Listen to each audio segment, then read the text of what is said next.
I'm really, really proud to announce that our next speakers have come down from Coventry.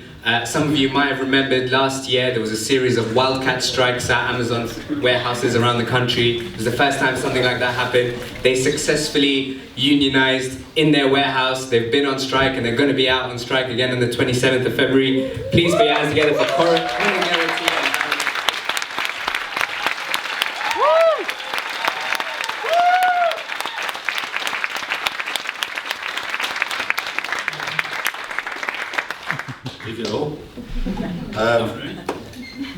Yeah, we haven't got long. I don't want to take up too much of your time because I want to listen to this man. So I'm not going to tell you about Sabrina, who works at Coventry, Amazon. We had a heart attack on the shop floor, and because she had 6 weeks off because of a heart attack, she's now on a disciplinary for absence. I'm not going to talk to you about Jay, who complained about having a stomach ache or pains in his stomach. And was told to go and sit down for 5 minutes. His appendix burst, he went into a coma, and again he's on a warning for his attendance. So I'm not going to talk about those tonight. I'm going to talk about where we've pushed forward. It all started on the 4th of August. I remember it very well. When we were told we were getting 50p. We'd worked all through the pandemic. We'd had rumours of what our wage increase would look like, and most of us were hopeful. And when we were told it was going to be 50 pence, and that was it. It was okay. I did challenge one of the managers about, we'd all seen the shares go up. We all knew how much Mr. Bezos was worth. And we'd done all that work. And we'd seen the shares go up. And he'd said to me, straight face, well, perhaps you should have bought some shares. I can't afford shares. We went out on the 5th of August. I tried to organise a few people to meet me in Coventry Town Centre by the Lady Godiva statue, who we all know is famous for riding naked, I wasn't going to naked, but riding naked through Coventry because of what her husband imposed. And I thought it would be significant to do so, and that's when we met our union, GMB. They said to me, can we talk to people, can we start signing people up? I was like, please, because I ain't got a clue what I'm doing. Not a clue.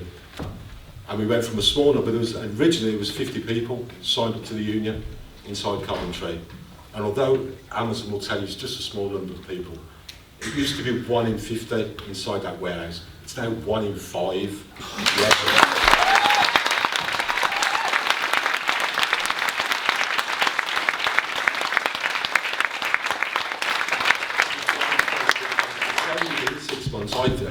Because I've carried a lot, well, we've carried a lot on our shoulders, it feels like it's been such a long time, but it's only been 6 months.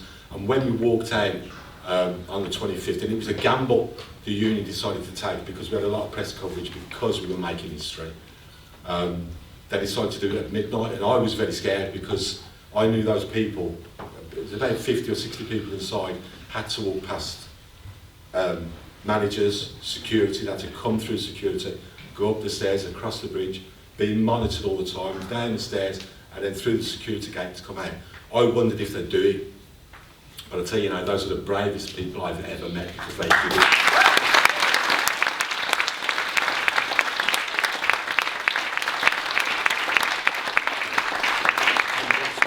We're doing it again. It's not the 27th, it's the 28th, the 2nd, and then we're coming out in March. We're coming out on the 13th, 14th, 15th, 16th.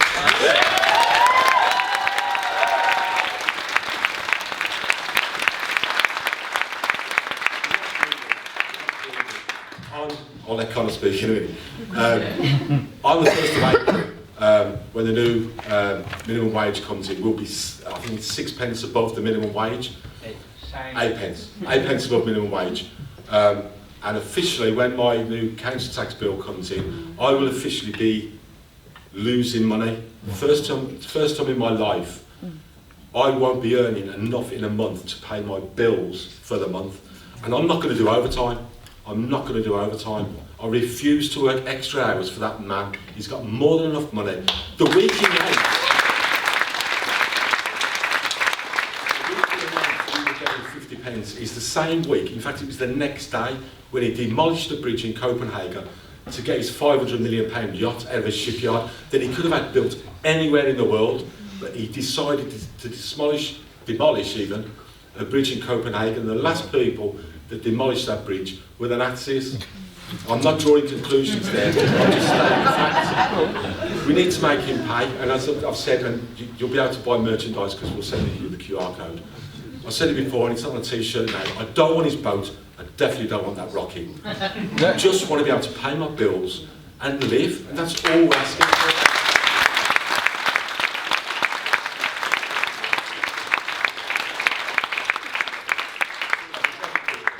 We have got, because there's only a few, we are quite a small number, we're trying to get other Amazons involved, but it is quite a big struggle because this man spends over 4 million a year squashing people like us. So we have got a QR code we're going to send to Shabir for merchandise, and we need a bit of financial support to our strike fund, because when we go out for 5 days, so you might want to get your orders in quick. Yeah. When we go for 5 days, it's going to cost us and them a lot of money. And just on that, if you can't afford to donate any money, we understand things are tight. But next time you buy anything on Amazon, okay, give the 5 stars because the vendors need those 5 stars. But just put in the comments below, pay your staff more money.